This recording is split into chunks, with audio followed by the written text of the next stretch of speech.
upright. Use the power of the internet to fact check myself. What was it called?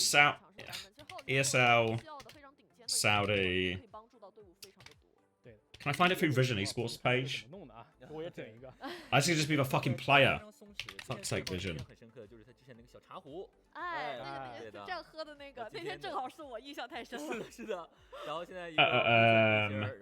Where am I going? Results. ESL Saudi challenge. Maybe it was this one. Yeah, this is the one I'm thinking of. Yeah. 4-2 to Twisted Minds, and this was on May the 30th. So it was a month ago. But, you know, still within the realms of... still within the realms. To be fair, I think this was, Has it got the VOD? I feel like this was just, was this Psycho on support for this one? I think this might have just actually been the full lineup. But either way, a win for TM. Morning, Mila. Yeah, Super Rich is for coach. It's Super Rich and... Is it LNLD? If I remember that right? Yeah, LNLD and Super Rich. Or Haoshian as for coaches.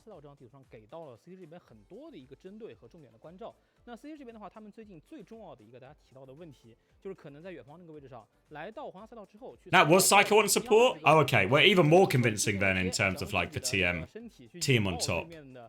He did, yeah. He played for Team CC in Stage 1, but then he's moved to coach for Stage 2. And Unno has come in to replace him.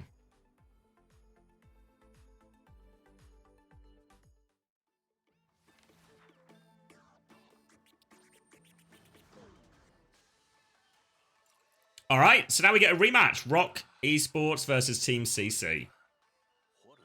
So if you missed when they played earlier this week on Friday, I'll bring that game up for you now.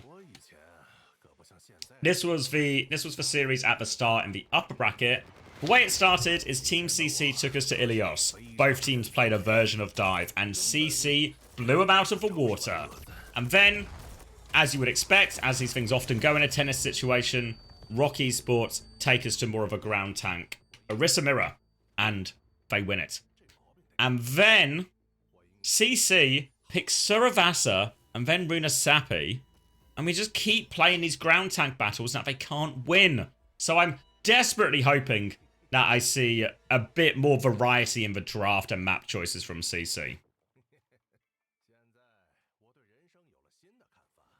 So, hoping... CC, I think that dive advantage is true.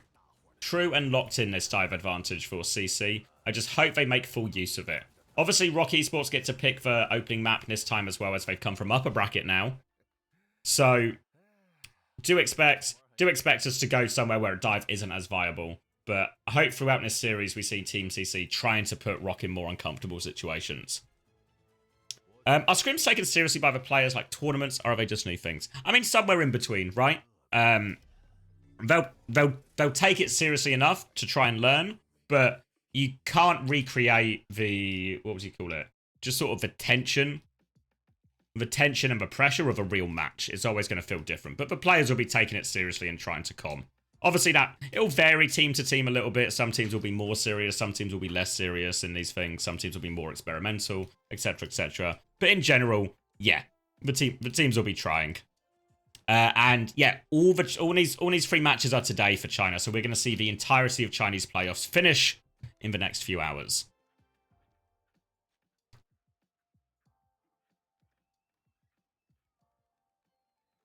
So if CC win, they have to play their 3rd match of the day. Yes, Jonas. It's potentially a big old day for CC.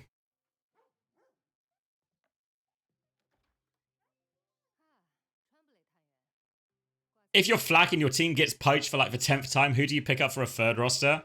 I don't know. I mean, to be fair, like Flak does seem to have the golden touch, but he also just all he needs to do is just pick up the next best roster, right? The next best unsigned roster. Like, that's what this original Nightmare core was. And then you probably just move one down, right? Maybe you could combine Sakura and Extinction into something. Maybe you could do something like that. But we'll wait and see. It depends how long all the contracts and stuff are as well, right? Because originally, the original Nightmare squad, so I'm talking about, like, Kutha and the gang here, who are now Geek, when they signed their contracts with Nightmare, I think they finished like at the end of stage 1, right? So they would have the opportunity to explore options. Whereas I imagine this current Nightmare team, so PK and the gang, are on longer contracts. I don't actually know the details, but my guess would be they're on longer contracts. So if an org wants to come in and buy this current Nightmare team for the Esports World Cup, there would be some kind of fee owed to Nightmare.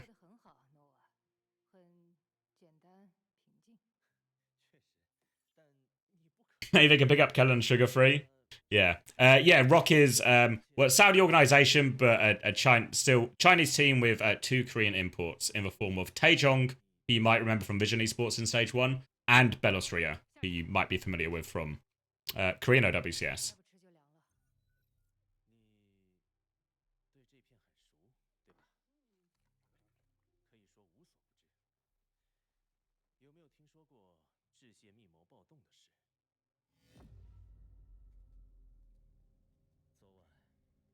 Oh, so got plenty of time before this next game. Let me update all the things. Have we updated the stream title? I can do that.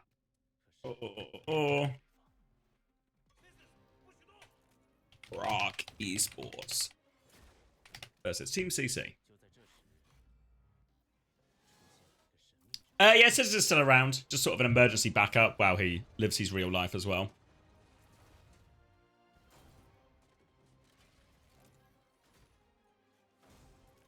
You think TU will get big roster changes? I reckon there'll be there'll be a version of big changes at TU. Do you think partner teams will change at the end of the year? No. My presumption is, this isn't based off any inside information, this is just what I feel like would make the most sense, is when they sign these partner contracts, what are you saying, Shoemuse? When they sign these partner contracts, they would have been multiple year deals. I'd be really shocked if they were just 1-year deals. Or at the very least, I'd expect them to be like, they're a 1-year deal, but if we hit X, Y, and Z criteria, it extends for another year or something like that. Between NA and EMEA, which region looks the best? The uncoachable question.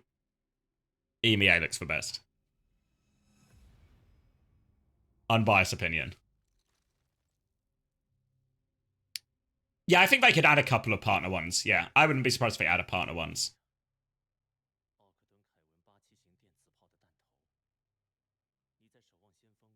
I don't know how many, but hopefully they can get a couple more people interested.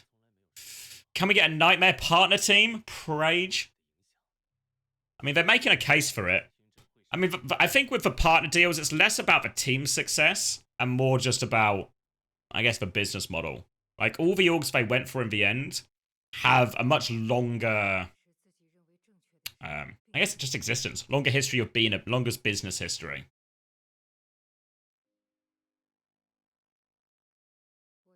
Whereas Nightmare is very much new kid on the block territory.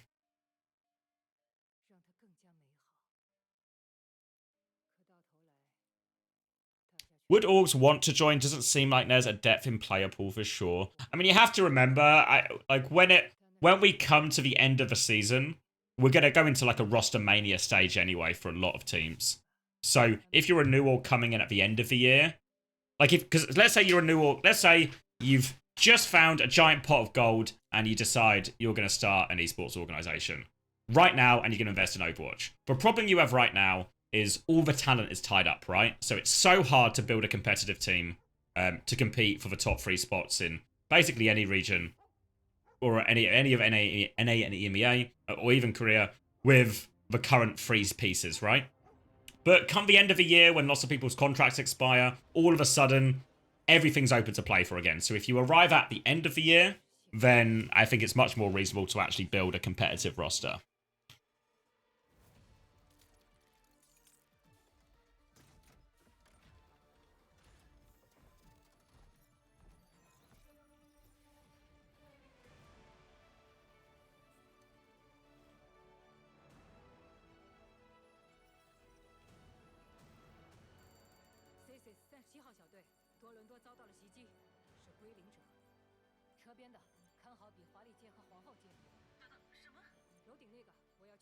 Yeah, I think there's a few people due to retire in Korea at the end of the year. I can't remember exactly. I think Lip has talked about it, right? But I can't remember exactly, everyone.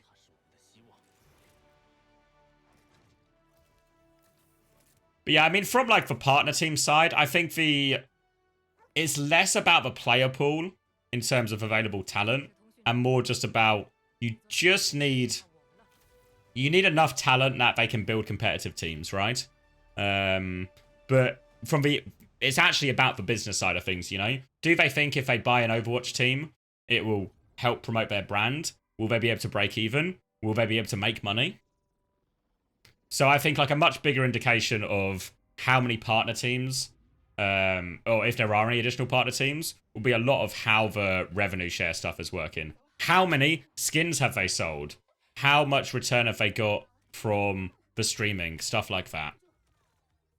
Those will be much bigger influential factors in terms of what orgs will be interested next year, right? Because at the start of this year, when they kicked off the partner program, all of the pitch from Blizzard would have to be based on projections. Hey, if we make you this skin, we reckon we'll sell this many, you get this much profit share, therefore in a year you'll make this much, in a month you'll make this much, blah, blah, blah. Whereas after the partner skins are released, they'll have cold, hard data in terms of how much money they can generate from these skins and how much the partner teams can expect in return.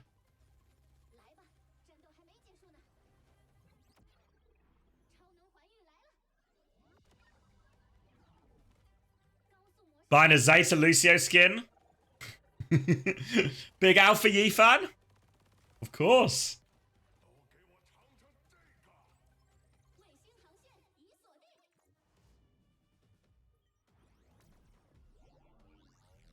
How many skins will be a case for when they finally release them? Yeah, I mean, you can still take, like, you can do, like, what do you call it? Like, extrapolate the data a little bit. Like, oh, in the first 3 months, we saw this, it fell off by this much each month, blah, blah, blah. We got a certain boost when we did the major, etc., etc. But yeah, they talked about a July release, so yeah, I think Joby, I'm same page as Joby on this. I think, like, they're going to either be released at the Esports World Cup, or they're going to be released, like, a few days before the Esports World Cup or something. But no, there's no official exact date yet.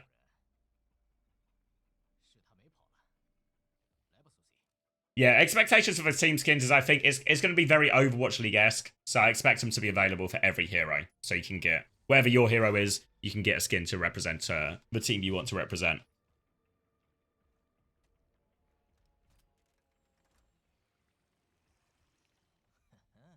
Can we talk about the stadium? I mean, it's just going to be, because with the stadium prize pool, because it's kind of funny, right? It's kind of funny. If you don't know, I can show you the numbers. But there was a stadium show match in Korea between 3 countries, Japan, Korea, and China. And each country sent a bunch of their streamers or some current pros, and they had a bit of a show match in stadium. And the prize pool for this was higher than OWCS Korea. So, you know, for example, Team China won that stadium show match. They won 20,000. Meanwhile, Crazy Raccoon won OWCS Stage 2 and won 15,000. Which all seems laughable, right? Bit of a piss take. But you have to remember as well, in reality, if you are a personality or a streamer or some kind of person of note and you are invited to an event like this, you're paid a salary, right? You're paid an appearance fee. So, like, for example, when the Overwatch World Cup happens, you know, the big international tournament they host at BlizzCon, when that happens, people are all paid an appearance fee. I don't know if it still happens now, but it used to be everyone would basically get, like, the same money. So that prize pool is also their salary, essentially, for turning up. So, you know, so it's, I don't think it's that unreasonable a salary for the event.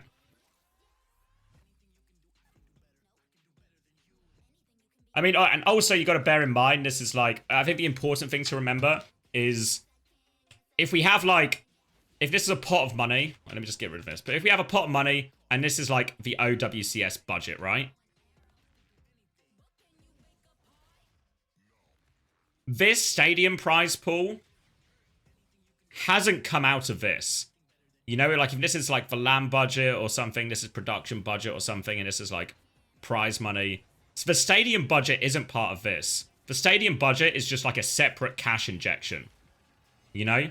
So there's no money's been taken out of the OWCS budget for this. It's essentially a separate pool. So I can see why. I mean, it is still funny. Don't get me wrong. It's still funny. Like, these 30-year-old Chinese blokes have just earned more money than Crazy Raccoon. But, I mean, if you have to pay big personalities to turn up at events, you have to pay the money.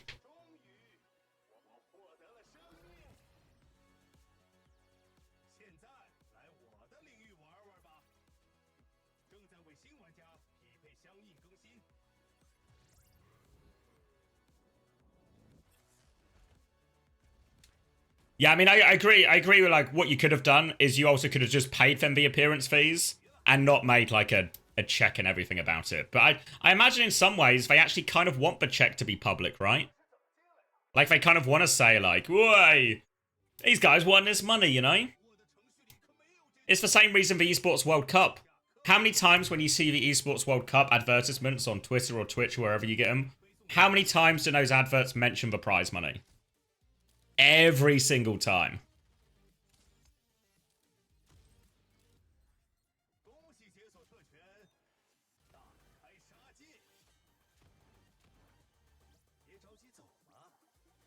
So I can see why they mention it, even if it ends up being kind of funny.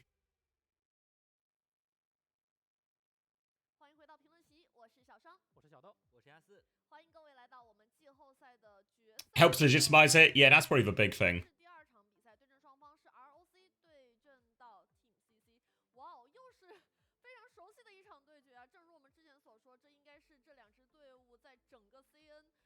I mean, Overwatch World Cup is a fun event, but like OWCS is, the majors are a better event, I guess, from, well, in my opinion. It depends what you like, right? But for me, I want to see the best teams, the best players, playing the best Overwatch they can, and events like the Esports World Cup or any major is much more conducive to that than the Overwatch World Cup, even though the Overwatch World Cup is a lot of fun.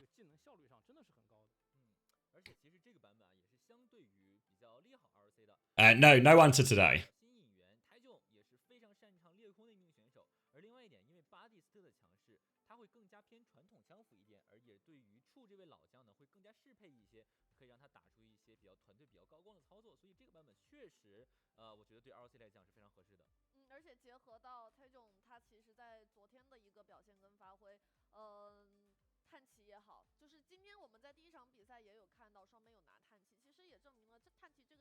What can we expect for next Uncoachable? Don't know. I'll talk to the guys. I'm sure we can get something together. Do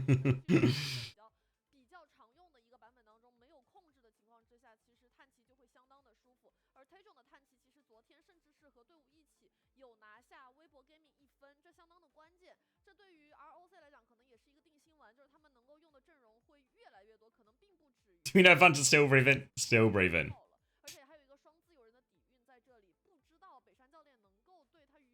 I want regional land. Surely we can make a few Mercy skins to fund that. Yeah, I mean, the biggest... When I look at other esports, you know, like, I watch a good amount of CS, teeny tiny bit of Valorant, fighting game stuff. The biggest difference maker with all these other esports that I watch, it's just that they're on LAN, you know? You get to see the players, you get to see the emotion. Even for, like, a lot of the Overwatch League when it was online, we still had, like... I saw someone talk about it on Reddit, actually. But we still had, like, the player cams and stuff. You know, we still had a way to actually interact and see the players and see the people that we're watching.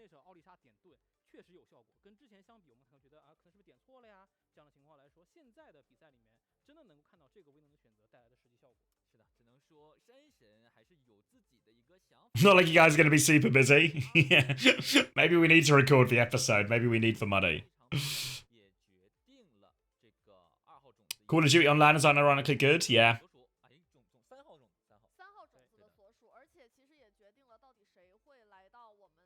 But I think that's the big difference maker. But that's also, as well, the most expensive part of it, right? Hosting the in-person events. Unfortunately for us.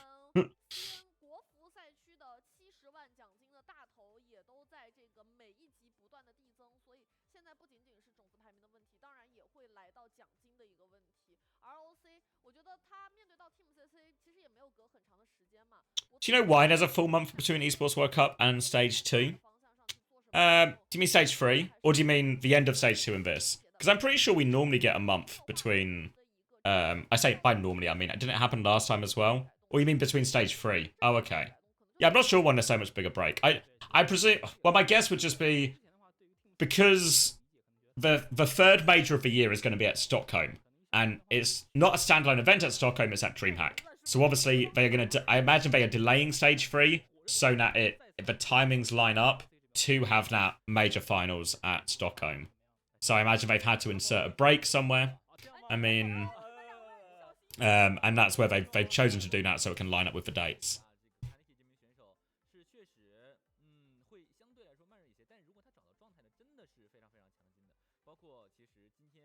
I mean, that's just not true, Shumu's. Like, if people want to criticize the way Saudi goes about its business, perfectly reasonable. But if you're just going to lie about stuff, then all of a sudden, all you're doing is actually fueling the other side of the argument. Because I was at that event, and it wasn't the biggest arena, but it was full. And I was also at the exhibition hall. And you know that exhibition hall? It was packed.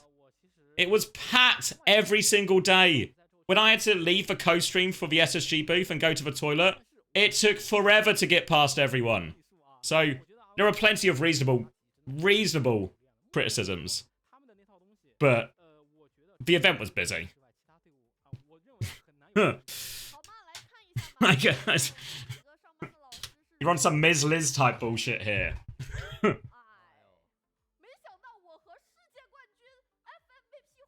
Lesson for next time, bring a peak up. Thank you, Rally. A solution-orientated person.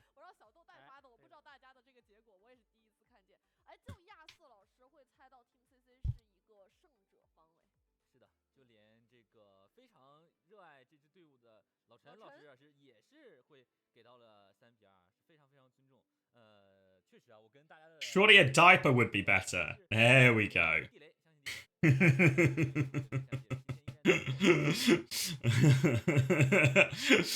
Thank you to all the solution-orientated people in chat here. Cams would be mandatory. 5 cams a team, €100. 5 backgrounds with team logos. €100 would make the experience so much better. Yeah, I agree. I feel like it's like the most accessible budget-wise. You do have some of the biggest logistical problems you're going to run into is, one, when they did it in Overwatch League, one of the big benefits they had is everybody was in America. So all the postage and shipping and stuff all happened within America. I think one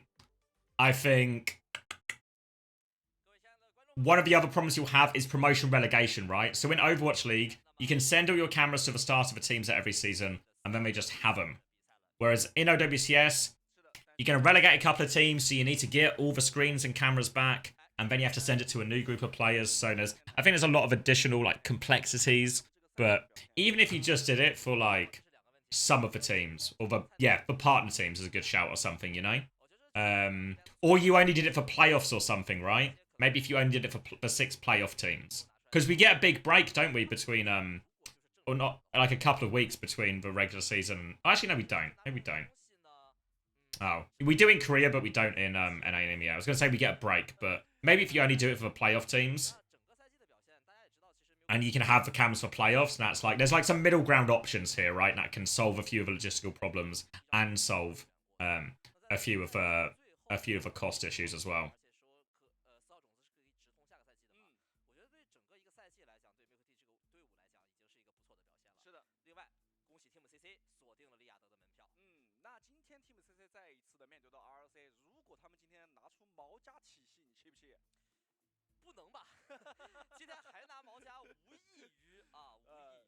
But yeah, I mean, I just like to see more engagement with the players.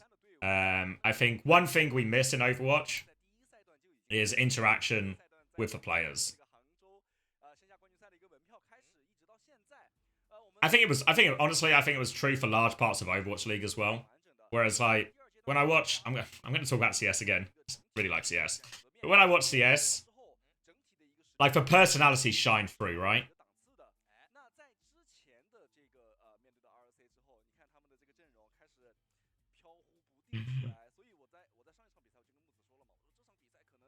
Yeah, I mean, it's also, yeah, Joby's also right that, like, comparing to CS is also, like, just, you know, comparing to the Premier League. It's like, we're completely mismatched in terms of budgets. But fighting games is a good example, right? Because fighting games don't have the same funding as something like CS. But the personality shines through whenever I watch Evo or something like that, right?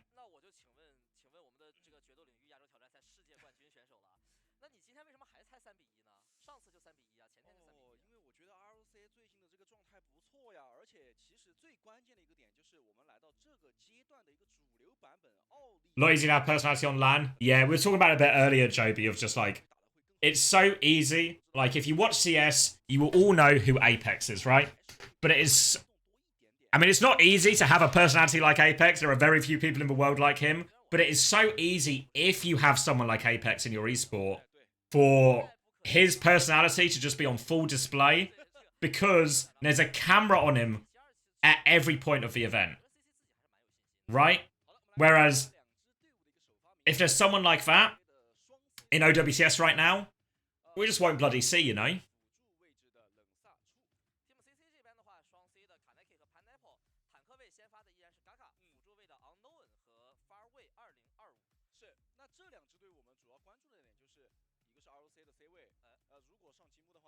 Why Preds close? I guess it's been half an hour. But the longest you can keep the Preds open for is half an hour, so I guess we might have been in a half-hour territory. I think it's a result of how CS has run it will create people like that. Yeah, I think there is like a snowball effect in the CS personality-wise seems to have developed a lot over the last few years in terms of more and more pop-offs at LAN. And I think the fighting game community very much has like a pop-off culture in terms of people willing to stand up and talk shit. People talked about Call of Duty earlier. I think Call of Duty is another great example.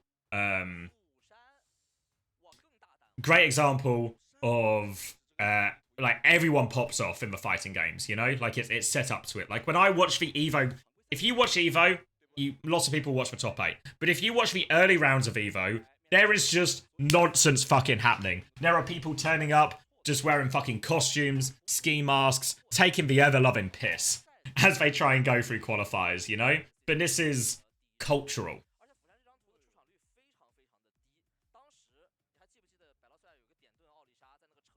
Pod had that massively this year from the teams facing each other when they play. Yeah, I mean, it sets it up. Sets it up so nicely. And I think it's harder for Overwatch because so much of it is online. But there's got to be a way to get closer, right? There's got to be a way to get closer.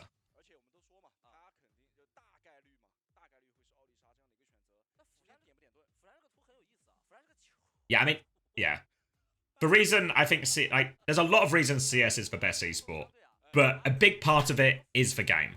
They also have the best talent. They also have a lot of resources in terms of able to put on big events. But also, as you know, you can make arguments about which game is better, right? There's a lot of subjectivity here. But as a spectator sport, CS is so good. It's designed almost perfectly to give you tense moments every 2 minutes. Hugely tense moments with really satisfying payoffs every 2 minutes. And Overwatch isn't, really.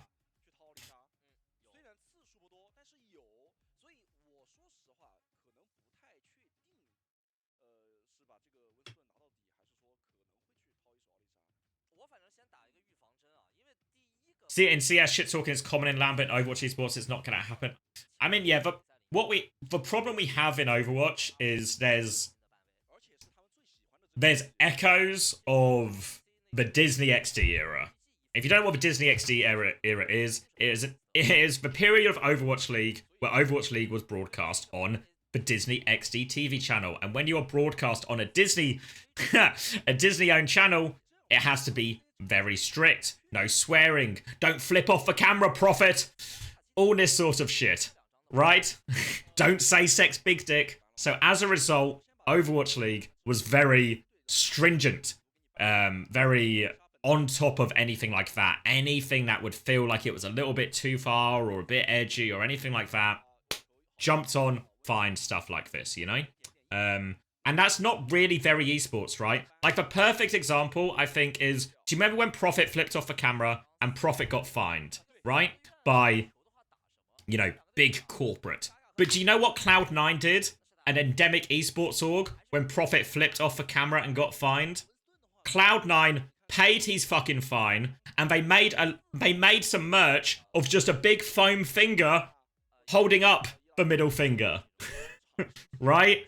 And I think that paints the picture perfectly between that sort of big corporate safety first world and the esports world that want to take the fucking piss. So I think there's some hangover from that, basically. There's some hangover from that where Blizzard is still a big corporation, right? And is still very protective of its image, as all big corporations are. But there's some hangover of that, which I think in many ways over the past, whatever it is, 6-8 years. Yeah, stifled is a good word for it. A lot of it, people have almost been conditioned to, you know, not show too much or anything like this. And I think there's still like need to break that a little bit, you know? Like, for example, Crocs is the perfect example, right? Like, Crocs is as close to a budget Apex as we have. And not just because they both speak French, but in terms of shit talk and being willing to take the piss, right? But, not just because they speak the same language, but in terms of personality and shit talk, right? But we don't have the match chat on in games. Like, surely that's too heavy-handed in terms of limiting what can happen. You know, because Crocs isn't, like, he's not dropping a load of swear words and explicit language even, you know? He's just kind of taking the piss. So yeah, so I feel like there's still a lot of hangover from that. The Dong hack have taken the piss. There we go, exactly. Yeah. A sizable portion of the audience can't take any sort of drama. Yeah, I think that's like I think you're right. And, you know, if you ever have the misfortune of going on Overwatch and having anyone on Twitter from like the Overwatch community, you might have been prone to the occasional crash out or overreaction over the years, right? But I think the way you deal with that is you just exposure therapy, basically. You know? Like, just do it, and people will get over it. Like, I could talk about this for a while, so we can talk about it more in between the games, but we actually have some Overwatch to watch, if you can believe it. So, let's lock in. It's for lower bracket final. Team CC versus ROC Esports. Best of 5. Winner gets to go to the grand final, playing for Weibo. As Toby has alluded to in the chat as well, the seeding will be very important in terms of the group you get at the Esports World Cup. At the Esports World Cup, there's going to be 4 teams in each group. Only 2 teams are going to progress from each group. So my god, do you want to avoid the difficult groups? We don't know exactly how the seeding will work, but take the highest seed you can and work from there. It's going to be a Busan choice from ROC Esports as well. So last time we saw these teams play, CC were the kings of dive, ROC Esports better on the ground. But we're on downtown, so it's quite dive heavy, so the rest of Busan will be more favoured for ROC Esports, but this is going to be the toughest sub-map for them. And Belarus are going to get taken down early as well. They trade for tanks though, 4v4. Point is getting forced right now by CC. They've dealt with Taejong behind, and that will seal the fight there. Belarus coming back on the Winston as well. Not scared of it. And now it's going to be Kitsune rush advantage for Chu. Up a little bit before... Oh, come on, guys. Mods! Come on. We were having a good conversation. Lengths is going to die early here on this retake, so CC will remain in pretty good control. And there is still a bit of space getting taken. The Winston's committed. They actually kill Farway on the high ground here. And now, traded out. Chance for Belarus to take this fight. He's got eyes on that Brig and Freya ready to go as well. Taejong's now ready to go, and that's going to cause the trigger to go. Kitsune rush to follow in from Chu, trying to get onto this backline. But the kite seems pretty good from CC, and CC can play retake here as well.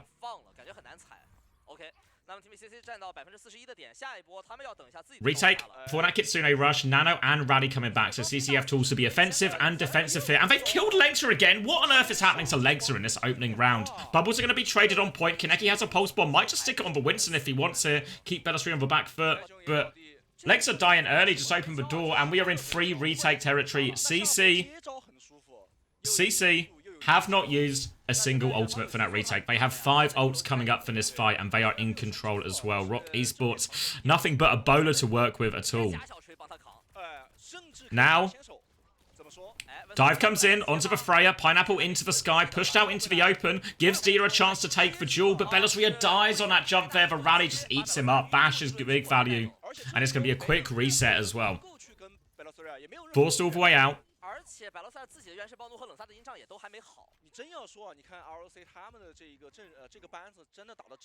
Nano boost now in control.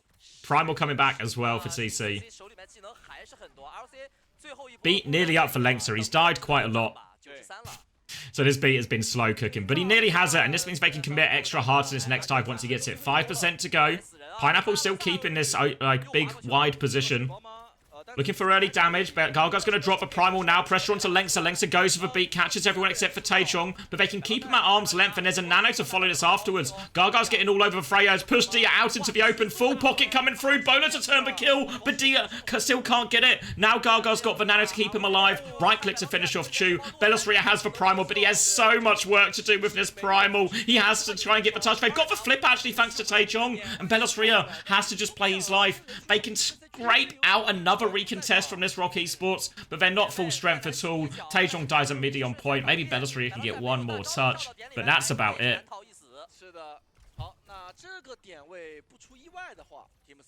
And there we go. Team CC continues success on dive, but this is probably the only stage of Busan we're going to get the dive.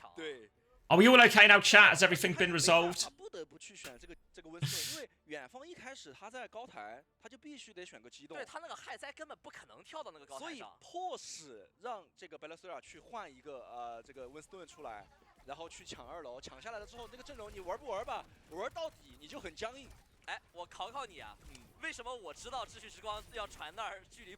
All good. Alright. We can lock back in now. Some cleansing bois for the chat. Thank you, Stephen.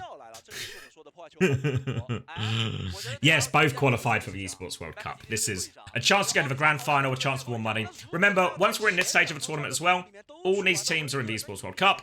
All about seeding. And also, the difference between third and second is double the money. And the difference between second and first is double the money. So, cash to play for as we go over onto Sanctuary. And actually more Winston as well. Really am quite surprised to see ROC choose to play this version of the comp so much. They're going to try and play Kiri Lucio version here. So the job is kill Nis and a Brig. Don't let them play the game. For now, though, they keep them at bay. Gargar's going to retake some space with his next jump. Eyes on this Anna Brig. They're just in main right now. Bellisri is going to move his way over onto point. Just trying to play this slow game here. This is going to favour the Anna Brig. Pineapple's going to swing left-hand side. He's forced a TP Anna Suzu. No cooldowns for Chu right now. Bubbles expired as well. But they've actually conceded the first flip. Gargar's had to back jump. No opportunity to punish that from CC. Gargar's going to try and get back on point. Bubbles will be exchanged. Bellisria forced to back jump a little bit more, but a nice rail sets up Bellisria for that kill. 4v4, but in control of point still. Dia's going to tip his toes onto it to hold it. Now Bellisria can take over the touch, and Dia can keep swinging. Full rail nearly in hand as the bubble comes out. After this bubble, Dia has a chance to find a kill. Happy to play the slow game ROC Esports as they are in control of point and getting ever closer to this Kitsune rush. It is a war of attrition right now between these Winstons. Another bubble trade. Nade goes out but doesn't find anything. More pressure onto Bellisria. Chu nearly has his Kitsune rush. Farway nearly has this Nano. Both support ops coming into play at the same time, but CC have bullied them off the point. They've won the war of attrition. Now the Kitsune rush to turn it, but the boop is kind of good, but Kaneki's in the back. They have to slide forward, trying to mark this one. Nade is big, finds it, but can they get any kills on it? But Gargar is all over it. He kills Lengsa before the beat can come out. Crucial. Another poor death, poorly timed death from Lengsa. And this is going to be an easy kill. Taejong's actually killed 2 of the pulse bombs, so they're maybe not out of it yet. Gargar's going to get over onto Bellisria, who back jumps as well. Point has been held onto here by CC. And they can clean it up despite Taejong's efforts.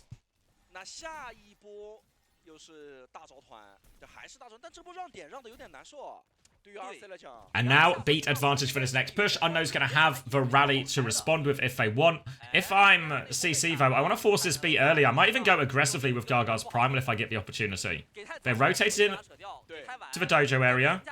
Trying to swing out and clear Gargar a little bit. Disruptor shot out. Gargar jumps in. Pressure onto Dia. Forces it.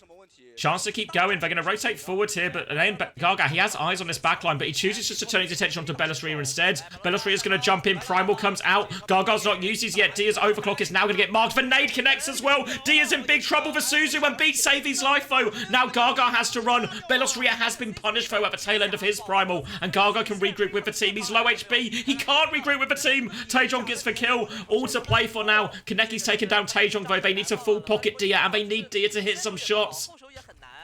But he can't find the picks in time to keep them in this fight, and ROC Esports are going to have to play retake with no ultimates. Far away, though. Look how close he is to his second nano, and Pineapple just kills Dia across the map before anything happens. A quick reset for ROC Esports now.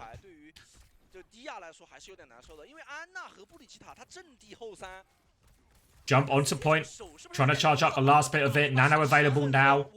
Farway has it ready to go. Might even just be onto the Freya. Looking for it. No, it's onto Gargar. Kills Chu immediately. Again, the perfect kill for Gargar with this Nano. Both times he's killed a support just before a support ult comes up. And now he can just stand and zap on point. They've lost their Ana, but the damage is more than done. Gargar can mark this Freya out of the game. Dia will die. And Team CC, they win 2 dive rounds in a row. Just like they did at the start of the first series. But the question has to be asked. Why did we go to a dive map if we're ROC Esports? 但是前提是也得多练练，这么尖锐吗？就是这个寺庙和城区这2张地图很纯粹啊，就是上来想的是自己要打害灾，打了害灾发现高台挂了个安娜，马上回去换一个温斯顿去解决，解决了之后发现自己这个阵容好像打得并不是那么。Yeah, Oasis, like obviously they can still play dive on City Center and they could try it on Gardens, but it's tougher on those maps. So I'm a bit surprised that we went to Busan and just ended up in a full dive mirror there. Obviously, as we go through the series, there are plenty of map types where they can play this ground-based version of the comp. But yeah, eyes on ROC now. I'm just going to go grab another Pepsi because it is warmer here and I need a nice cold drink. But Preds are up. Preds will be going up soon, rather, for map 2. Obviously, ROC Esports get to pick again. Gargar, Winston, Great, and Bellasria, Winston. Seems that way. Seems that way. 然后 ROC 用奥利莎先拿1分，那可能后面就不是这个剧情了。就跟奶茶那天上来第1张图寺庙嘛，我说这个破坏球没有威能，怎么吃血包嘛？然后寺庙输了。对，然后破坏球全程在找血包没奶，所以这个还是多多少少还是要考虑进去的一些问题啊。只能说这个 Team CC 1比0领先肯定是 CC 赚，但是 CC 也是交了巴蒂斯这个关键半位，交了王牌。哎，那这1分也该 CC 拿。那么现在稍事休息一下，马上回来。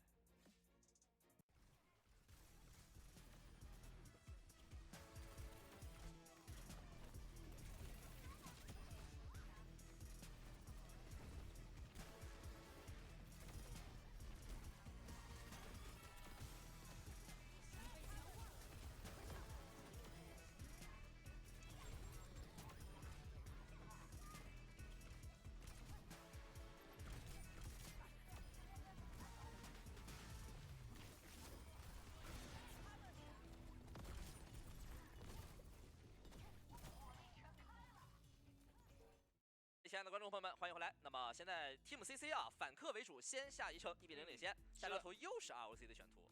那 ROC 打了第1张地图之后，肯定是不会往机动阵容上面去考虑了呀。应该是这个太吃亏了，别考虑这个了。而且上来之后，我发现可能确实手感还是差得多。对 CC， 你看这个个人上的一个爆发，包括冷萨这个，那怪谁了？怪 BUG 了。帮 CC 热了把手。对，然后上来之后，我们看到这个后排，你别说安娜布里吉塔站的确实是稳啊。他这个安娜布里吉塔也真的是有说法的。这个，而且上张图那个 CC 的伊利奥斯嘛，安娜布里吉塔已经打了1套了。就是我觉得可能是不是 ROC 在备战方面也是想的是哦 ，Team CC 擅长放狗，这张图我们就放狗对冲。然后放狗对冲的话，害灾打温斯顿确实是小优。大家如果都是卢西奥、乌兹，一边害灾一边温斯顿。但他们是不是没有想到 Team CC 其实主打了一手安娜？而且 Team CC 其实我觉得他们是想到的是，可能如果就你不太可能 CC 会去选安娜，因为寺庙也好，Meka 基地也好，然后包括第一张地图城区，你要玩安娜，大部分时间就是你没有飞行的能力，也没有上2楼的这种地形，但是他没有想到一个传送门直接传上去了，导致整个这个可能考虑的这个思路崩盘有点。没有想到嘛，该想到的呀。这个其实，那我只能这样说，你让我怎么去解释？不是这个，就如果打安娜的话，确实是这样的。其实我觉得 ROC 的应变还是很快的，他发现汉在跳不到哪儿，直接换了个温斯顿，但是这个总归也是亡羊补牢了，因为这样占点比放的40%多了。对，而且再往后拖，说实话，安娜双激素，而且第一张地图在没有双激素的时候，一旦布里吉塔有了这个大招，那你可能就想集火就更难了。这 CC 后这个后排安娜布里吉塔确实是硬了。哦呦，差的还哇，I'm back 这边高。说实话 ，ROC 还是 Thanks for the first time massive. 这套吧，他这个放手的话，打出有点难。我看看2000多，其实也还好，就输出真的还好。主要是这个 KD 0.8有点过分了。对，这个阵亡次数。Important question. Is Pepsi Max or Diet Coke for me? I just buy whichever one's on offer. I'm not that fussy. Lexer just ran it down from YouTube chat. Yeah. Yeah, a poor one from Lexer. Beer greater than Pepsi? Yeah, but I can't just drink beer all day.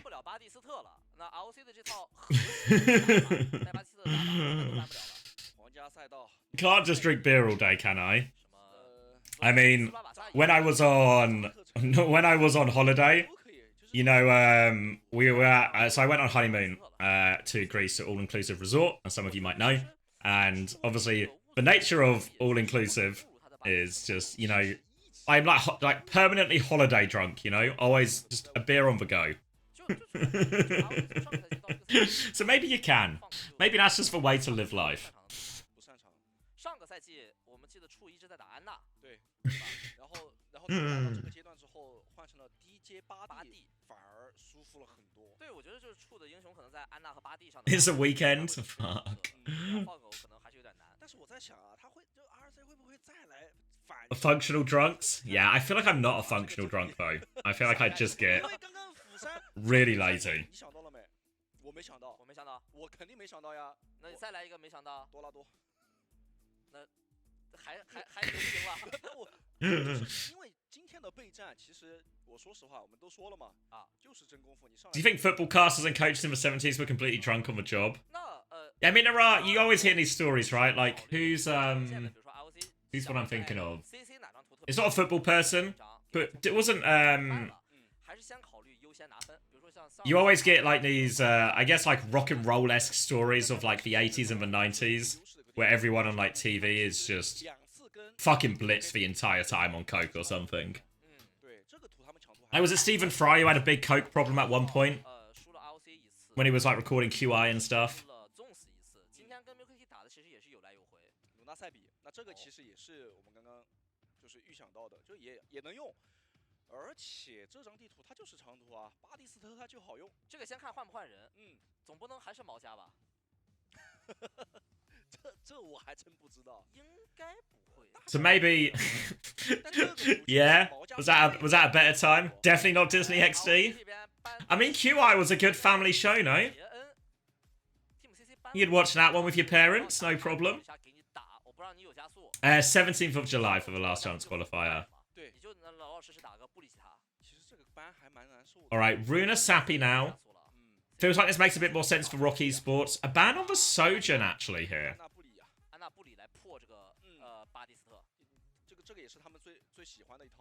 Interesting. I feel like, because even when we watched Dia versus Shy right on Freya, Dia was getting the better of Shy on quite a few occasions. So I think really happy with that version of the matchup. Looks like they might be going a different direction. I want to play Cass with this. Okay. Okay, so we will get the ground tank matchup. This is where ROC, in theory, should have advantage. Map 1 was won by CC. They won Winston versus Winston basically on both maps for the majority of it. Now, though, however, over on Runa Sappy, and feet will be staying on the ground for everyone except for Pineapple. Freya versus Cass is the key difference here.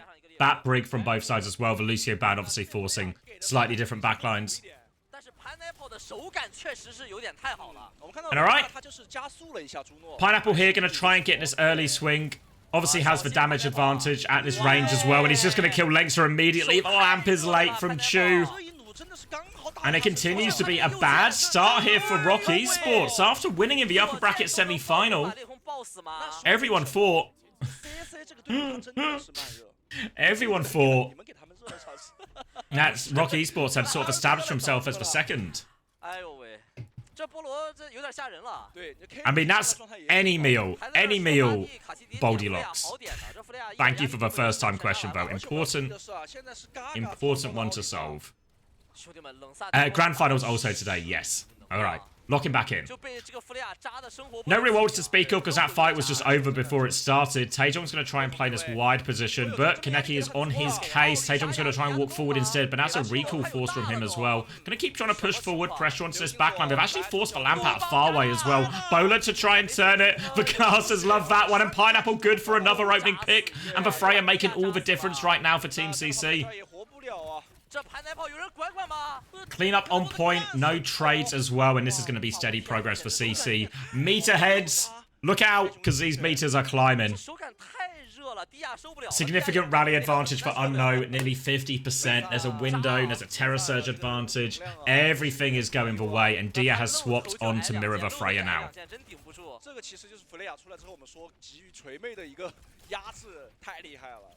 Tracer threatening this high ground position. Taejong's going to come and mark that, but Briggs support for Kaneki. So Kaneki can challenge this right back, but they're ignoring him right now as the window trade comes in. Bellisry has been one shot for rally push over the top. And that's easy and done, isn't it? No chance at a trade here for ROC Esports, and they're going to concede even more meters. Kaneki rolling out to the high ground, trying to battle this Tracer. Keeping Taejong on the back foot here. Lexer is there to support him. They're looking for it. Pulse Bomb attempt is available. Kaneki's considering it. Has to keep eyes on this Tracer. Blink in from Taejong going deeper behind, but Kaneki is marking him. Bellisry has found a kill, but he's going to take a Pulse Bomb. Terror Surge comes out. Traded. Bellisry finds one here. Gaga's got a slightly later Terror Surge, but not for damage. There is a Baptiste on the high ground. Farway's in big trouble up there, though. He's under pressure. He's now separated. This means no healing at all for Gaga. And Team CC are stopped at 98 and a little bit meters. Avril Theory not in play yet. ROC Esports are safe for now. Rally advantage for Lengtson. His slow-cooked rally is finally online, and that'll be a clear advantage for them to push with. They only have to worry about Pineapple's bowler. He's been deadly with it so far, but Jewel is traded. Take aim bolts connect for both. Lengtzer has this rally. Look how close he is. He wants to push. Here it is. Big bash. Lamp comes out to save him. They're trying to trade it. Bowler looking for that one. No. Aggressive lamp from Chu is good. Keeps everyone alive. And the rally advantage is converted. And they do avoid any trades as well. Just for Tracer left now. No problem for them. And ROC Esports can take it finally to CC side of the map. Window in play for this next fight as well. Farway's not too far behind, but eyes on the Briggs though, because a mid-fight rally from Unknown will be the swing factor here as long as Team C can stay alive long enough for it. They have to do some work to clear Dia out in this position though, because he's taking this wide angle with Chu, which is where the window's likely going to come from. Taejong is forced for recall onto Kaneki as well. Kaneki's actually has to blink all the way out, so Taejong has space to work with now. Pineapple has the high ground, and Gaga has actually cleared it. Now the window comes back out, trying to pin that one in. Windows will be traded from a distance here, trying to play it, but it's Pineapple who's getting more time through it. Take aim bolts are going. Chu is hiding behind the wall. CC have some space to work with. They are so close in this rally, 94%. They need to get this rally pressure coming through onto a no. They've lost Kaneki. The backline's in big trouble from CC. They are desperate for this rally. They're so close. Farway is low. The rally comes through. CC have no health left, but they have the rally. They stabilize. They're still a player down. They have to lamp as well. The rally is just used to live. No kills. Now they have to worry about the Terror Surge. Checkpoint went through during all of this as well. And ROC Esports are plowing forward. Gaga's going to drop to contest that one. Terror Surge comes out from Bellisria, and they're all out of that here. Gaga's far enough away. It's a really poor Terror Surge, actually. They force for recall out of Taejong as well if Kaneki wants to get aggressive. He's got recall advantage, but he's pushing into the entire team. Recall's now traded. Shield perk in play for Bellisria. Ooh, Gargo's found a pick onto Dia now. Now pulse bomb blocked by the shield. Bellisria is stuck in the corner though, and this is a wide swing from Pineapple. Lamp comes in, trying to save him. Pulse bomb trade. Just kills the Lamp though. Bellisria's gonna fall though. The Lamp, but pulse bomb can't trade it. Taejong cleaned up as well. And Team CC preserve their lead. A peaceful rally, someone call ice. Good political humour. Rally advantage now for Lengths are coming back, but into a Terror Surge, into a window, has to be particularly careful here. The Terror Surge, good ult matchup into that. Gonna meet on the corner here, and because they do have the lead CC, even though it's a bit slimmer than it once was, they can just play the slow fight here. They don't have to force anything. Onus is on ROC Esports. Lengths is full support in Taejong on the inside here as they try and battle away on the side fight. Dia's looking for the Baptiste. Trying to bait him out. Window's going to be committed. Goes straight through that one. Does Gaga into the air. Lots of damage and faraway finishes for kill as a result. The rally over the top from Lengths. It's not enough to save anyone. And Kaneki pulse bombs him as well. Oh, the Terror Surge window. Really nicely set up there. You see the window trade come through. Then Gaga just runs at that backline. All of a sudden, Pineapple is completely free. Meanwhile, Dia is fighting for his life against that Terror Surge. Easy kill for Pineapple. And they're gaining a few more meters now as well. Rally for no. Rally advantage too. Slowing it down once more. They only have Kaneki contesting the high ground, but that means Taejong's free to come through this left-hand side, except Unknown is marking it. And Gargar's killed Taejong inside. Player advantage. They can walk forward now. They might not even have to use the rally for this. Looking for another late one. Take-aim bolts are good from Pineapple. The rally comes out. Okay, they're committing for it, but they will get more kills. Looking for some late staggers here. Lamp has been forced. Big problems for Chu. Half HP. The chase is on from Kaneki. He gets one and recalls successfully. No ults left for CC, but they are threatening a full cap now. ROC Esports, they're going to have to use these ults to come out of spawn. Kaneki playing left-hand side. Taejong seems to be getting the worst of this Tracer battle on the flank a lot of the time. And Team CC are can grind this down to a halt now. Force them to make the first move here, ROC Esports. Force them to try and get Terror Surge value. They have forced a spin out of Gaga, now a shield aggressively as well. And CC are going to concede the space. They've got some DPS ults to play with now, CC. Javelin's going to come out, and Taejong just smoked by Kaneki in the front line. Now they push forward again. Pulse Bomb is out. Terror Surge might be required from Bellisria. They lamp to keep him alive. The shield is up now. Bellisria trying to stabilize, but the shield is dead. Pressure on him. The window to finish it. Terror Surge Jax. It's too late now, Bellisria. The lamp saves them from it. The bowler as well. And it is big, big trouble. Window to finish the job. They're pushing forward, and Team CC are threatening the full cap. They might get Chu in spawn. They do get Chu in spawn. It is falling apart for ROC Esports. They only have the window coming back, but Chu is spawning late. Bellisria has to make the move now. Gaga nearly has the Terror Surge. A shield from Bellisria, but he is all alone. And Team CC... the full cap is on. The spear is good. Gaga should be finishing it. He's going to go through this window with Terror Surge as well. He's got everyone in it. 2 for Gaga with that. And CC are 2 maps up now.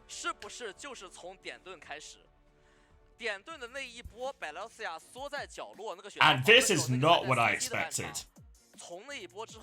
Not what I expected at all. When they won the dive map, I thought, sure. We've seen, there's historical precedent for this. But when we go over to this Orisa mirror, this is where ROC should have the advantage. This is where they had the advantage on Friday. But that's a full cap.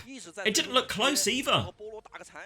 Kaneki is getting the better of the side fight over Taejong. Taejong getting, I mean, maybe 2, maybe even 3 early deaths there. And all of a sudden, CC are 1 map away from going to the grand final. No, Weibo is the Gushwei team. They're waiting in the grand final for the winner of this match.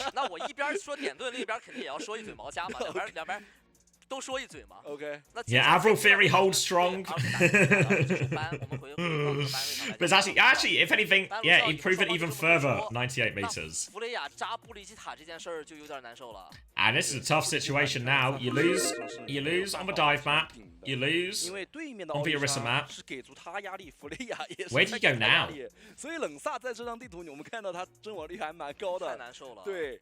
他这个如果是卢笑的话，他压力没这么大的。 What's the 这个 choice? 弗利亚没那么好扎卢笑。你还别说，CC 搬的还真挺好的。这个搬卢笑还真的。 Classic case of Woods Theory. 先拿 I 2 mean, 分 it 3点 is. 拿到，你选嘛。现在 CC are thoroughly lost in the woods. They can't even see the trees of the 但 woods. 话又 Wait, 说 is 回 it 来 that 啊 way round? 卢笑。 No, you can't see the woods for the trees. 该办奥利莎了。 Yeah, grand finals today after this as well. 我就想说 Circuit is for play. 奥利莎了呀 Try and force. We've seen a lot of Sigma on circuit, which has been less common in other regions, but still quite common in China. 如果只要这样玩的话，那也挺被动的。很被动。那现在 Team CC 2比0领先拿到赛点，我们来看一下刚才的精彩。 Yeah, I mean, it can't hurt, right? They need something to be different. Missing the forest for the trees. That's the one I'm thinking of. I'm actually lost in the woods, in the forest and the trees saying.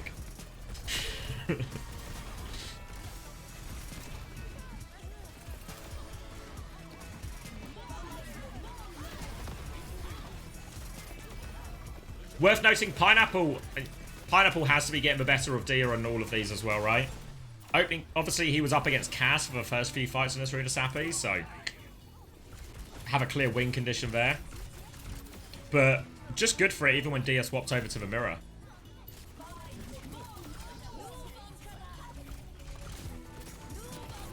Yeah, bit of a Freya diff, bit of a Tracer diff. Just feels like a bit of a team diff. Bit of a Brick diff as well, right? 好，亲爱的观众朋友们，欢迎回来。那么现在的比分啊，跟上一场比 Legs 赛 are 完全 getting 不同了。 punished early in these fights. 就我们接回刚刚我 And 们 then, 说 I 完 mean, 的这个话，就 these CC brawl 现在 matchups, 拿 you're 到 starting 赛 so 点 many of them, 那么 player 之 down. 后 Of course you're 因为 gonna have 奥利莎现在没有 problems. 搬过，所以现在已知 You ever consider doing a live uncoachable? We've considered it before, but 他一定把奥利莎给你搬了。那现在 ROC 他只能 never really suits because we often have to record at 搬个其他人，搬个 pretty 炸点，随便搬个什么，把这个 T 位的格子先占了。 like subpar times for a broadcast, I guess, you know? Like a lot of the time we record uncoachable, it's actually quite early. We'll end up recording it at like 10 a.m. or something or 11 a.m. just because of how the time zones work. 连着3张图，但是就算这分搬回来，搬成1比2，剩下如果打满5盘的话，剩下图都是 CC 选了，这也是 CC 一个巨大的优势。对，这个优势确实。Yeah, both teams are still in the Esports World Cup. It's the loser will get third seed and the winner gets a chance in the grand final to determine first and second seed. Uncoachable Esports World Cup co-stream now.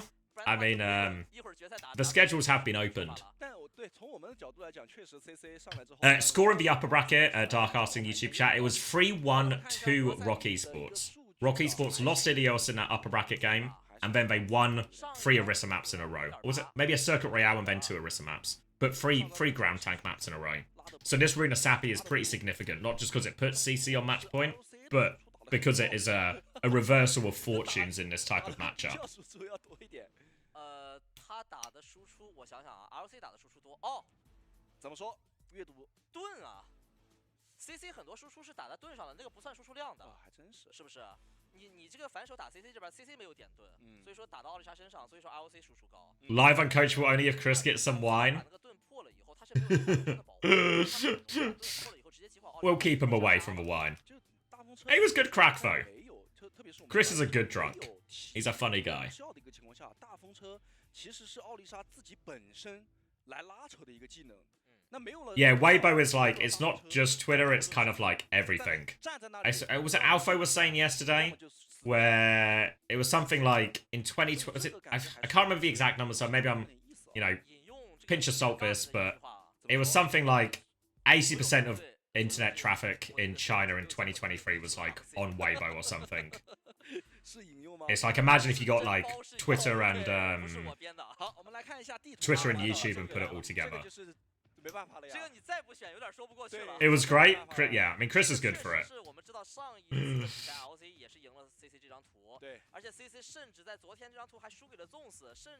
Alright, predictions-wise, everyone's swinging CC. We are going to Circuit Royale.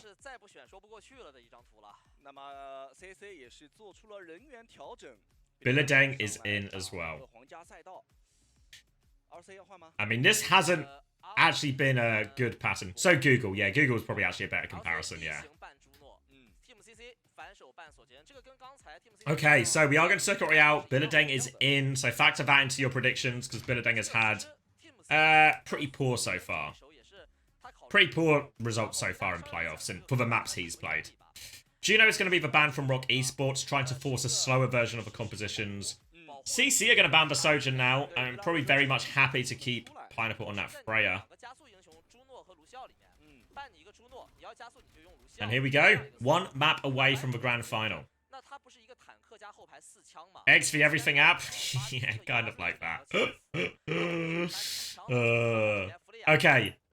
Rolled out already on the defense. Kaneki on the mate. Building on the Orisa. We obviously watched them just play in this type of matchup against Milk Tea as well. And Kaneki was the key.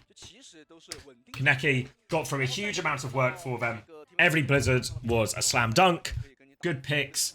Really playing these side fight positions very well. Taejong's going to start. TP out of spawn. Let me get you some more game volume as well.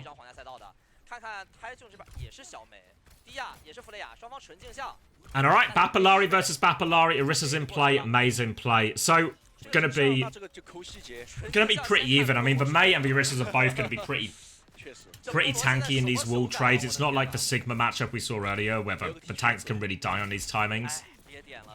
So expect this to be a quite slow, stalematey one, where in reality, the reliance is going to be on the Freyas, the Alaris to find some of these key picks on the flank timings.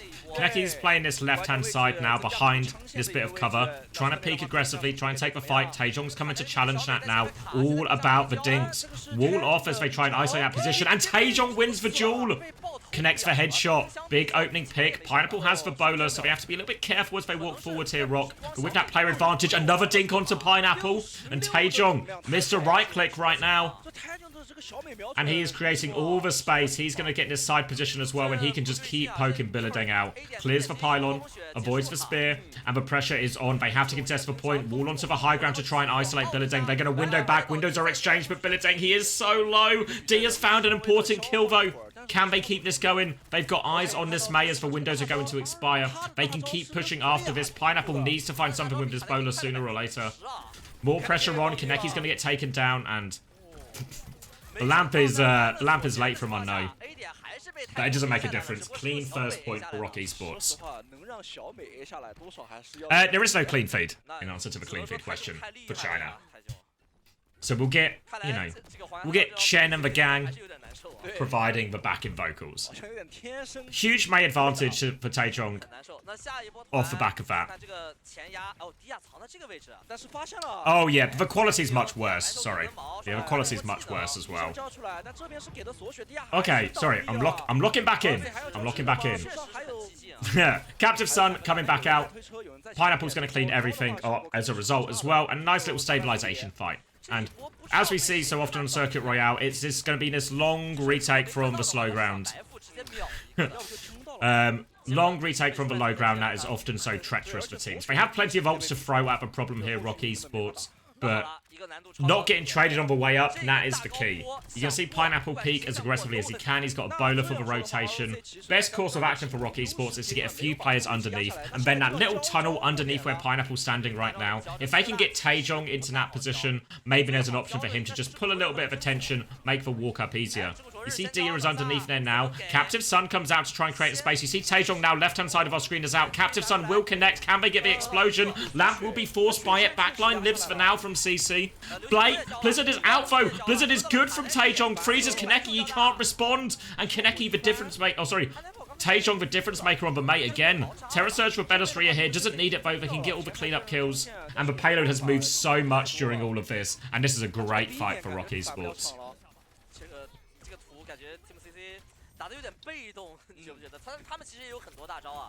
No touch available. Now it'll be second point. 4.5 minutes for third point. More than happy with that. And now this is the big decision for CC.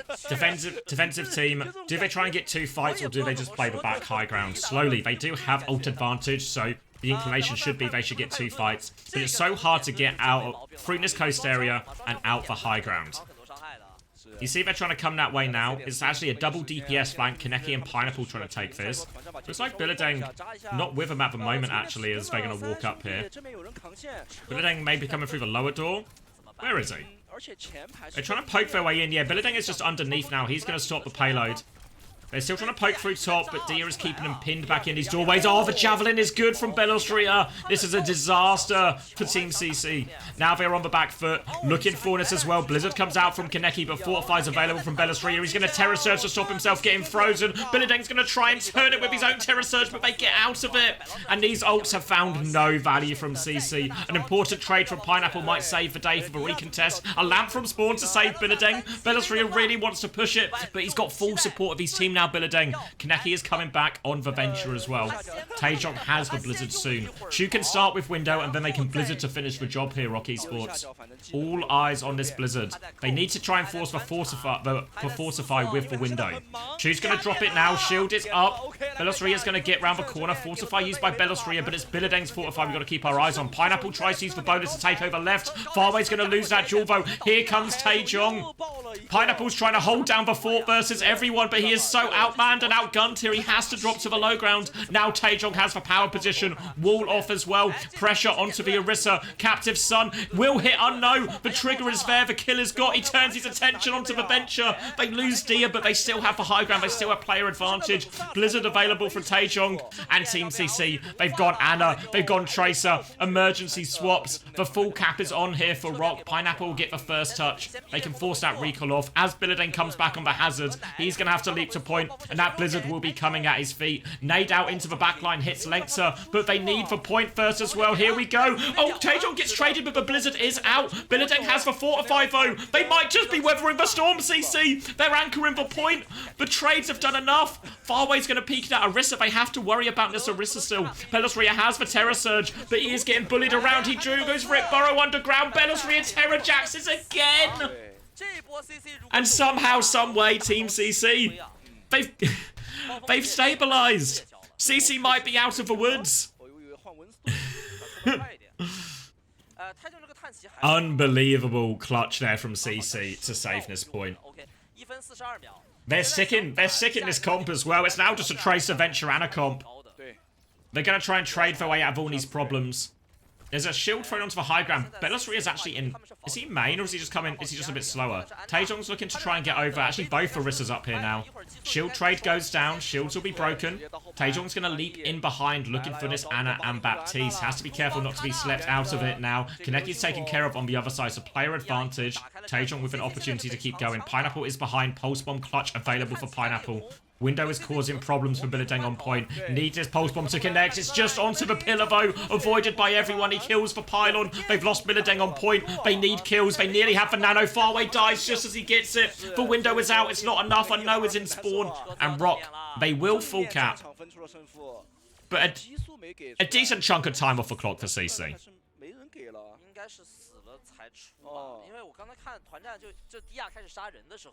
他是还没起诉的。那 ROC 在整个进攻上面确实节奏还不错啊，到了 C 点也是虽然输了一波团战，但后续调整也是调整过来了。最主要还是Taejong的这个这个小美有点小美的，你看全是头。There is a clean feed, yeah, but I mean I've literally got it up already, guys. I know about the clean feed, but the quality is just kind of AIDS.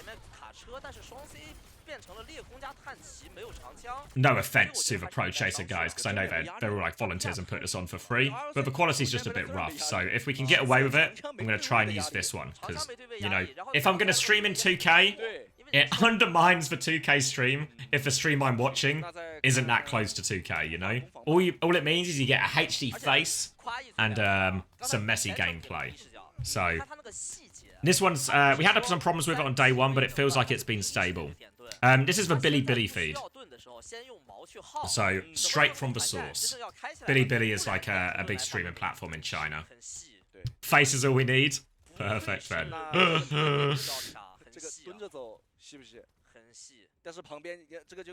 Clean feed is basically just for game audio without the casters.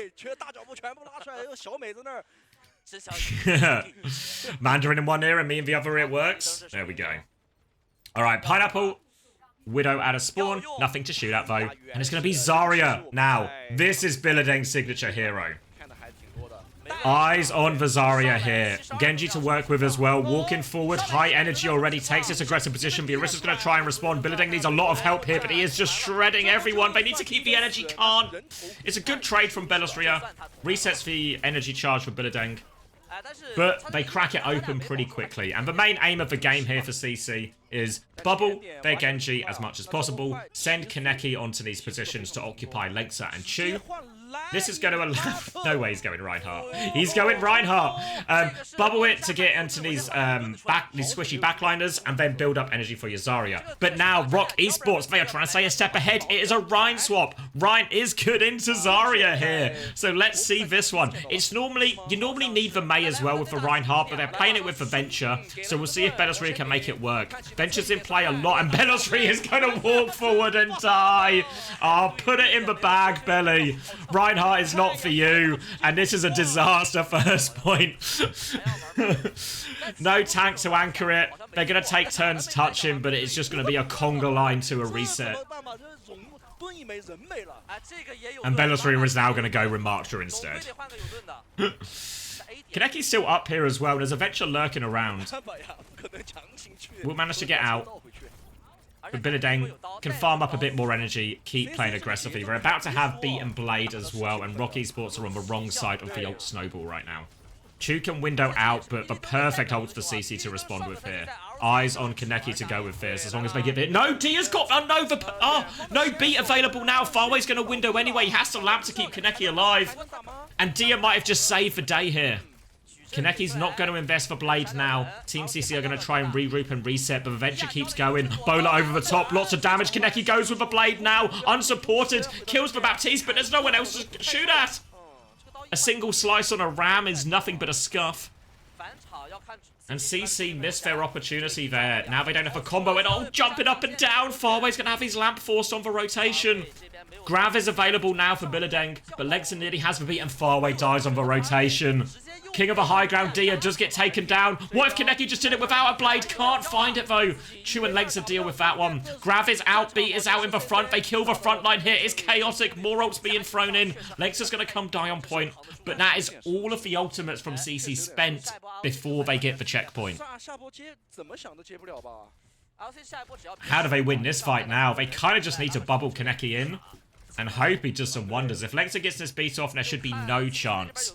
CC could also play a slower fight, just try and force his ults early. It's a window to get out the choke as Pineapple D-peaks. Are they just trying to kite it? It looks like a kite. Well, Kaneki is not kiting. He has been bubbled in. He has been left. He has been ditched. No friends. They bubble him in, and then they leave. Outrageous. Poor Kaneki. Guys, we're in, right? I've got bubble. Oh. This means ROC Esports get the retake for just the window, so they still have plenty of ults to deal with this next bubble timing. Initial bubble from Bilideng is just a self-bubble, just to try and get a little bit of energy. Tectonic Shock is out. Taejong's going to try and go deep, looking for Pineapple here, but no, Pineapple will be fine. And Taejong will just fully reset. Tectonic Shock doesn't get anything of note. Beat still available. Team CC, I mean, it's for Grav, it's for Beat and the Blade. These are the big ults for CC to win the fight, but they're still a way off yet. Eyes on Dia. They did ping him, actually, so they see that one. Beat push comes through from Lexer. Pressure onto it. Bilideng can't get into the lamp in time. It's a bit short. Now the lamp is used on the other side aggressively for Belosria. He will get traded, though. Okay. Not the greatest fight, and Bilideng's actually going to go Orisa now into this as well. I think they'll keep the Genji because they're so close to Blade. And they have that Beat Blade timing still.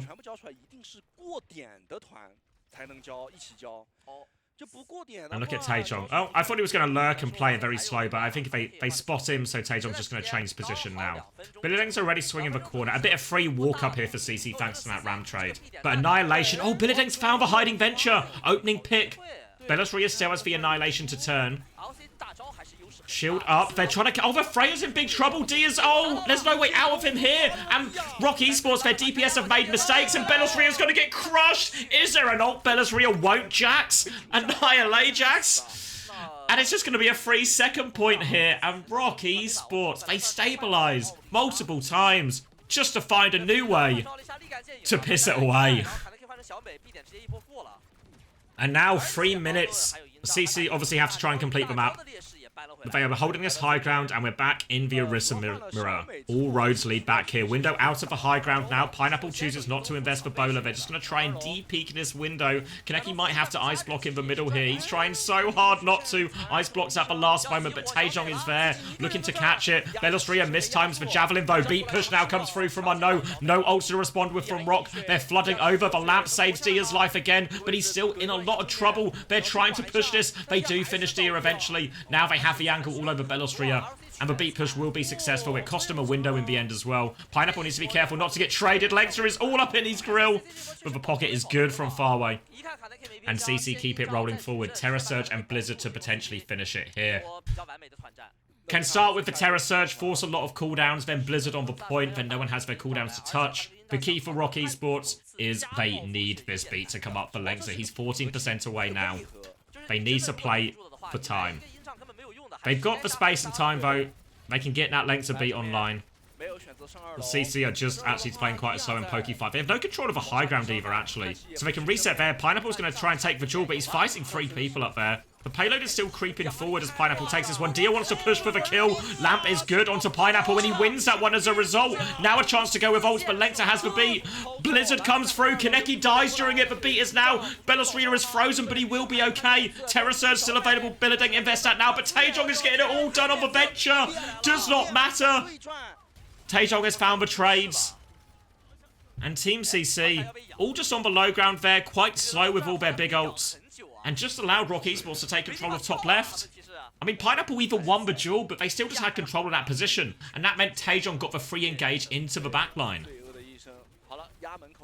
And then we've seen the things Venture can do, especially after the buffs.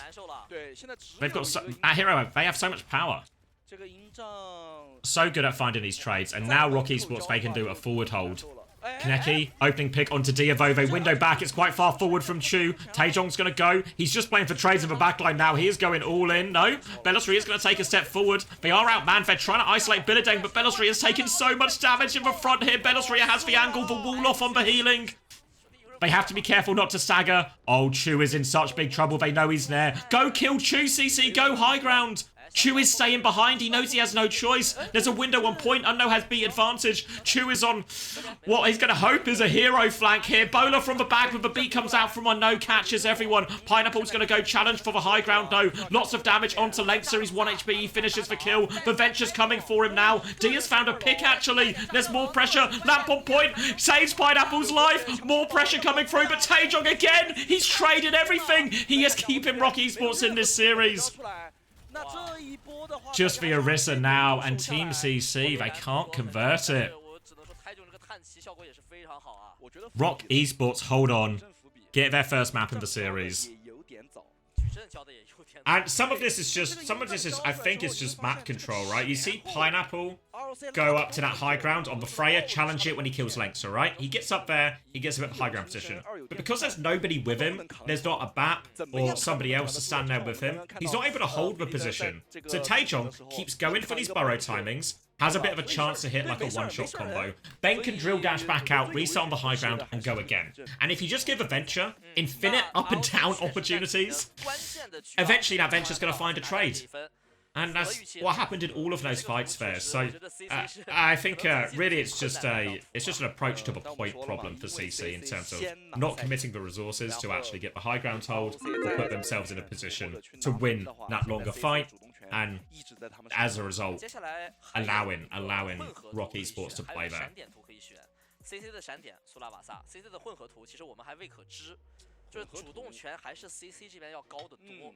混合图的话，我们现在其实看到最多的只有国王大道，对吧？但国王大道其实对于 RC 来说，应该还没什么太多问题。在赛季初的时候打好莱坞的很多，好莱坞是办安娜打那个奥利莎巴蒂那套体系。对，然后中城的话好像是很少的。中城如果拿出来就是奇招。Hey. 万一呢？ But now, if I'm CC, alright, if I am CC, I am praying to God we pick a dive map. Because they just win that matchup comfortably. We just had Escort, right? But can we go to a Hollywood or something? Is Hollywood the best dive option hybrid-wise? Where's my bracket? Oh, Bebra. Yeah, Hollywood probably. Could do Midtown.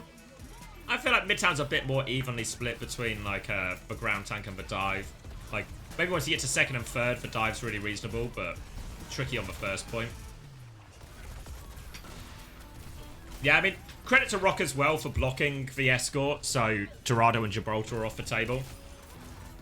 So yeah, Hollywood would be my expectation here. But I've also been surprised by CC's map picks before, so we'll wait and we'll see.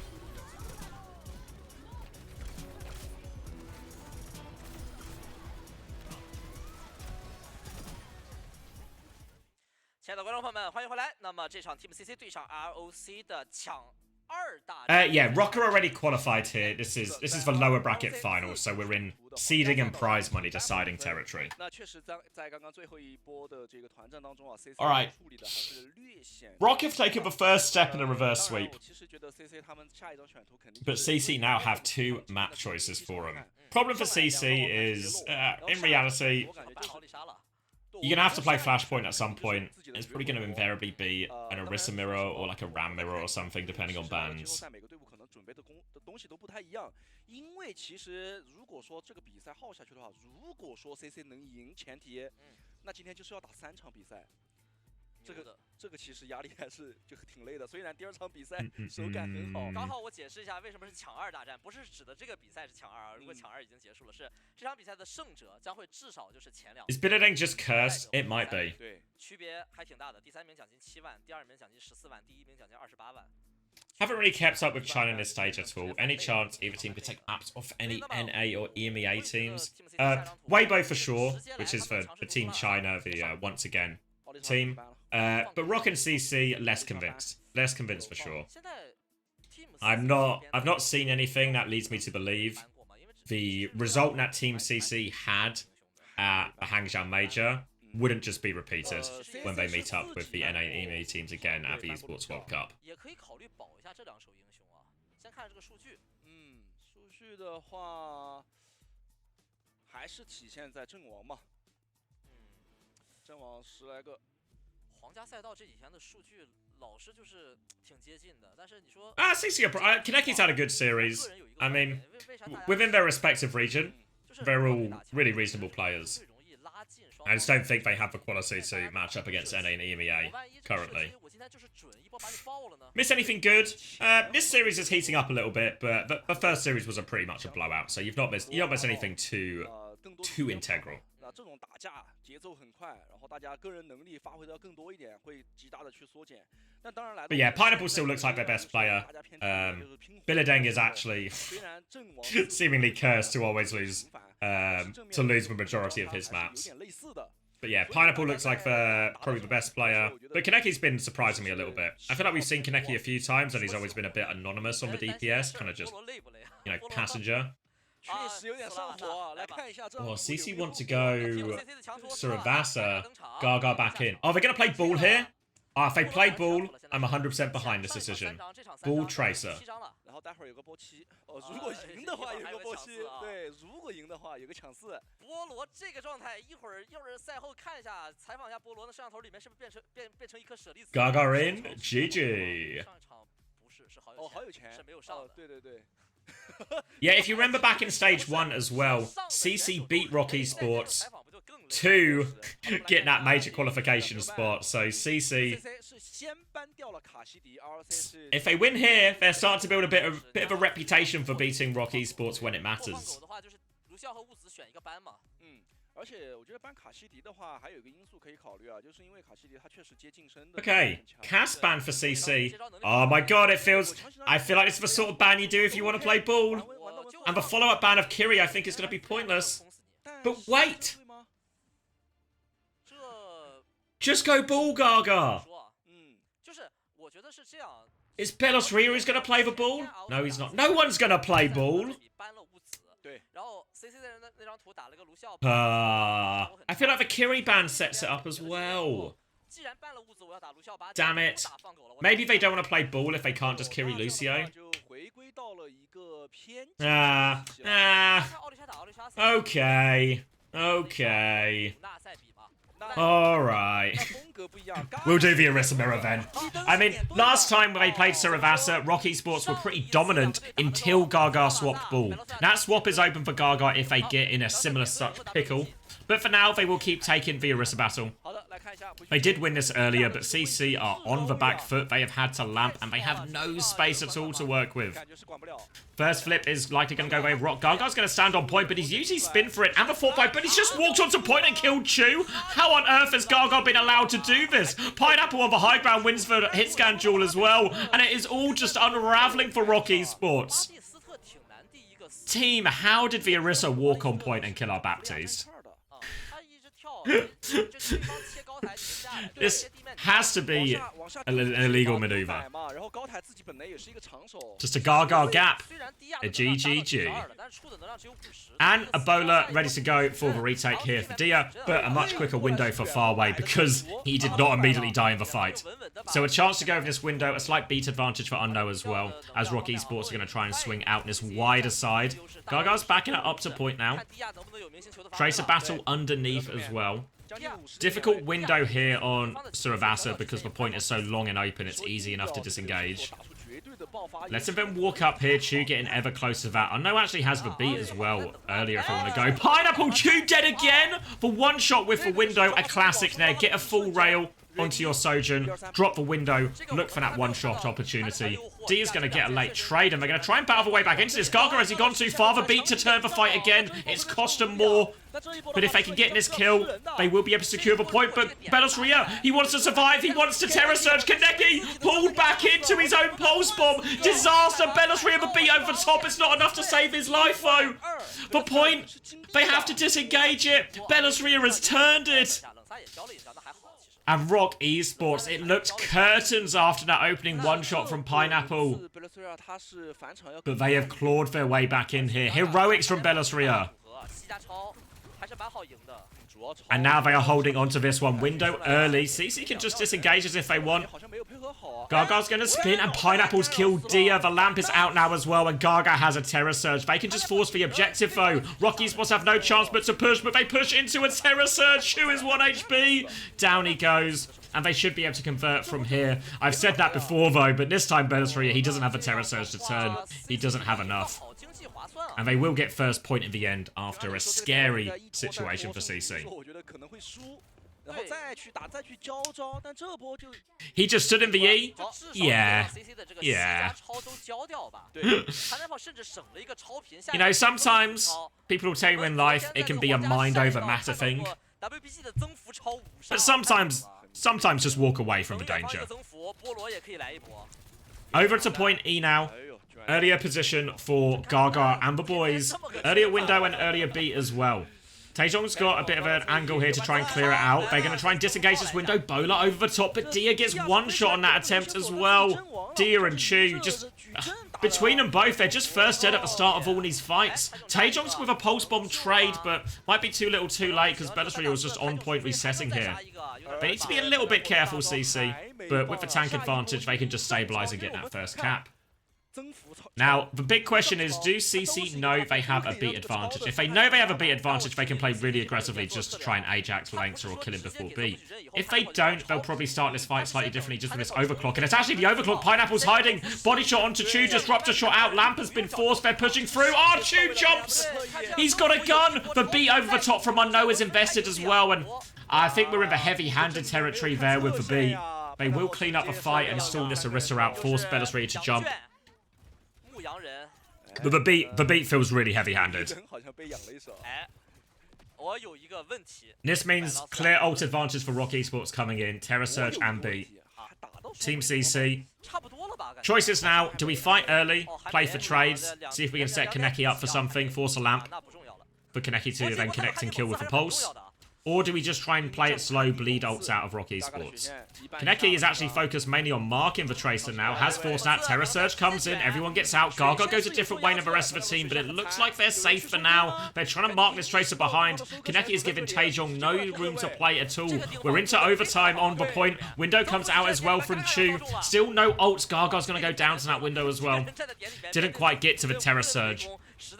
And they will convert now. Ult push at the end. And they did only use the Terror Surge, so they've still got this beat. So a difference in discipline between both Lucios here in terms of their beat usage. And this is going to give ROC Esports a chance back on this point. Bellatrix are looking for some of these charged up javelins, just fishing up the choke. Kargar's going to come back in with Terror Surge, but they have the beat to survive this one. Walking around the choke. Trying to poke their way in, bait something out. Closing the distance now. Gargar's looking for it. Walk back in. Bellasria goes the other way. Lengsa has the beat if they want to keep going. They have to worry about this Terror Surge. They marked Kaneki on the flank, though, so that pick might just stop them. Gargar was threatening that Terror Surge, but never actually pulled the trigger. Couldn't see anything. Now he wanted to line up. Oh, Pineapple Dia! Oh, it keeps happening to ROC. Now they need this beat to turn the fight. They need to get kills with this beat timing. They're going to slow it down and take the fight on point instead. Eyes on Lengsa. Are they just gonna... They're gonna give the flip? They have to contest. They come through now. Window in the back. Beat available for Lengsa. Spin first from Bellasria. Pulse Bomb is a miss from Taejong. Lengsa still has this beat. He's milking it for everything he's worth. They're trying to get somebody back from spawn. Now Bellasria comes onto the point. Chu back in the fight. Pineapple is going to get lapped, but he kills Zia again. Now the beat comes through. They flood forward for Terror Surge. Chu drops the window afterwards, but he is just in the mix right now. In the danger zone and taken down. Overclock available from Pineapple, but doesn't even need it. And, oh, the beat. Not in time. You saw Dia. Dia wanted to push it into their face. He was expecting that beat to come through a second earlier. It doesn't. And now CC are one round away from securing their spot in the grand final and knocking ROC Esports out of playoffs. Terror Surge for Bellasria coming back, but Pineapple, he has the early space, he has the high ground, and he has this overclock. So no great way for ROC Esports to deal with this Sojin position. They can rotate the opposite side of the map, but no one can directly contest it. You can see Farway is up there with Pineapple now as well. All the resources going to be burnt into Pineapple here. Make sure he can get his overclock value. Looking for a little bit. Opening rail, body shot onto Chu. Nothing forced. Tracer on his left-hand side. He has committed one slide. Terror Surge now, but he's got another slide. Now the overclock can come back from Pineapple. Lamp has been forced. They're quite low, but Dia's got the high ground on him there. As he pushes forward, Dia takes the power position. And now Taejong on the back. Can't finish for Baptiste, though. The backline from CC turned to kill. 4v4 window drop from Farway as well. And Farway are no. The bowler comes out. No lamp available. Dia's going to keep getting it done. Two important picks for Dia as he gets traded, but now they've got health advantage. Terror Surge pulled in. Chu is in trouble. Lengsa's in trouble. Lengsa's going to die. Bellasria traded, but it's not enough. It's just Bellasria now. He can't hit the javelin. Wait, Taejong's back as well. He has Pulse Bomb. 1v2. He can't take the fight. And CC hold on. One more attempt for ROC Esports. And are they hitting the ball panic button? They certainly are. But Unknown has the beat to deal with this dive. Coming to clear the high ground, slam onto the Baptiste here. Farway has lamped and Pineapple gets the kill. Unknown drops the beat. It connects on 4 members. Pineapple slides forward looking for more kills. They want the ball kill. They get the ball kill. ROC Esports, they're about to finish in third. Team CC are going to reverse the scoreline as long as they can deal with this touch. They don't know where Taejong is, I think. Taejong has Pulse Bomb as well. The Javelin forces it out. I don't think he got the touch. He didn't get the touch. The Javelin's perfect. And Gargar's done it. CC 3-1 Team ROC after losing 3-1 earlier. And Taejong, oh, the spear denies him. He has to recall. He thinks he can get it after the recall. He can't. And CC are now going to play, yep, Kiwi said it, their third match of the day. They played 7 maps so far today, and they have potentially 7 more ahead of them.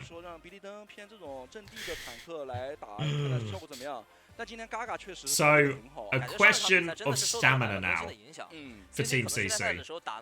And unfortunately for them, the challenge at the end is the hardest one of them all. It is Weibo.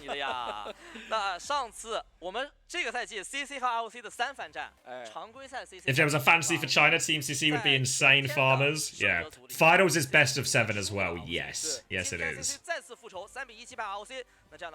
Let's get a map 7 banger going. Yeah, so I think I should get myself a sandwich. ROC 最后的名次是本赛季的第3名。 Maybe some more. I should drink some of this water and then go get more water. 决战当中能不能把自己这样的一个非常火热的手感保持下去啊？快去看看菠萝还好吗？菠萝是不是已经烧起来了？ If you make it to land, what's the point of trying further? Yeah, so CC, for this victory, have now just doubled the money that they would have won otherwise. And they also get better seeding going into the major. And the way it's going to work, seeding's going to be super important, because your seeding going into the Esports World Cup major is going to determine what group you get. And to get out of group, you need like a decent group. If you have too many tough teams, it's going to be so hard. If you get a couple of those top Korean teams in your groups, or like top NA, top Korea, it's going to be so hard to qualify. So the better the seeding, the better your chances are of progressing at the Esports World Cup as well.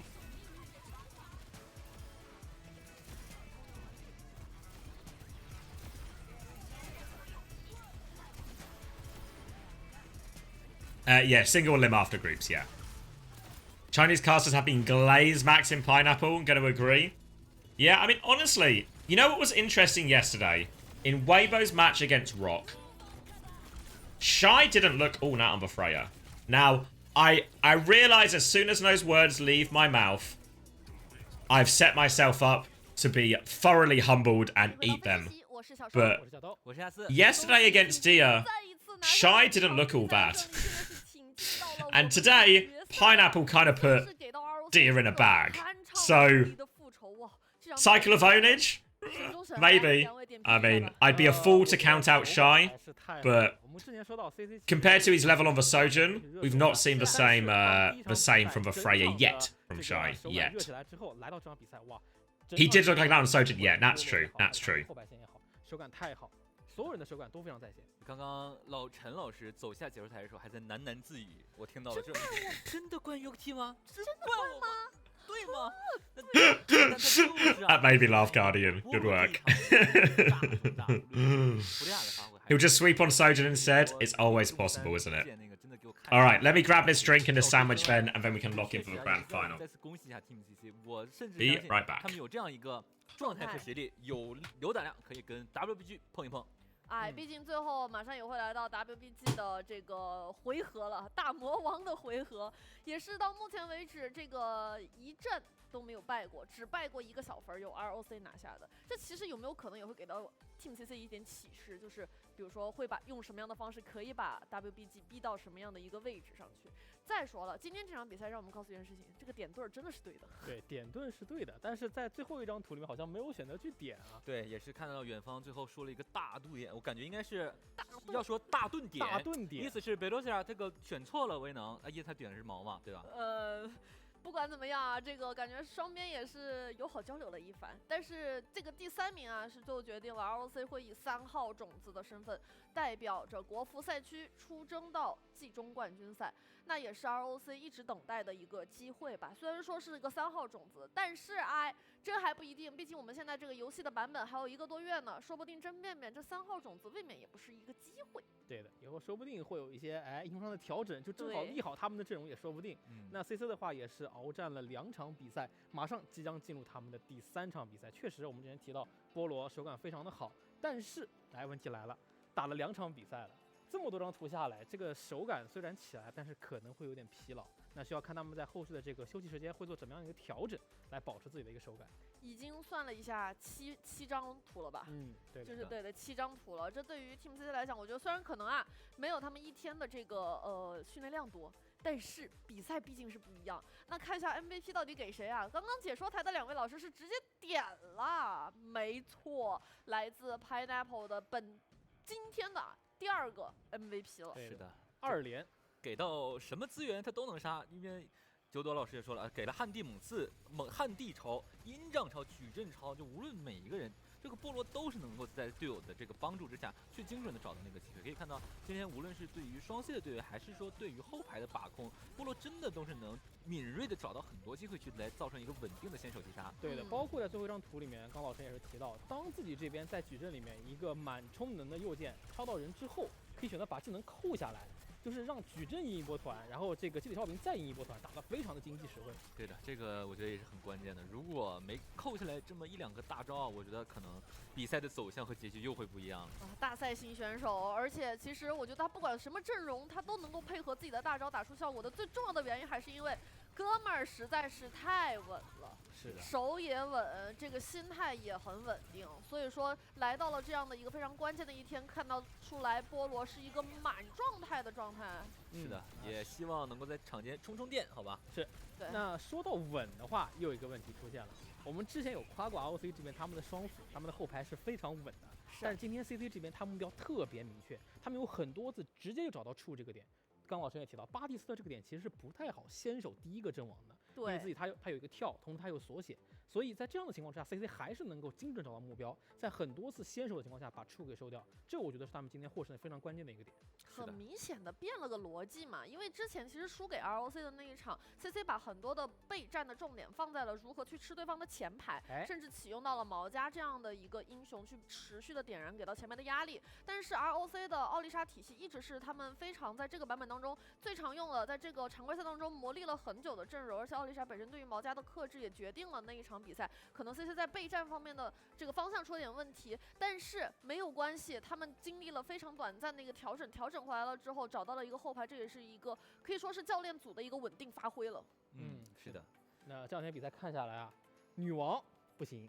毛家不行，哎，放盾行，放盾行，盾太多的大锤也不行。对，之前有说过大锤是第一赛季，哎，不是啊，之前在 WBG 面对 Milk Tea 的时候啊，雪神也拿出了一手大锤，但感觉下一场比赛也不太能见到，因为这大锤在这个版本确实有一点点牢，确实。刚拿出来其实更多的是面到对方的扎利亚的时候去做一个应对，那最后我们也看到效果确实不好，也是一个秒换。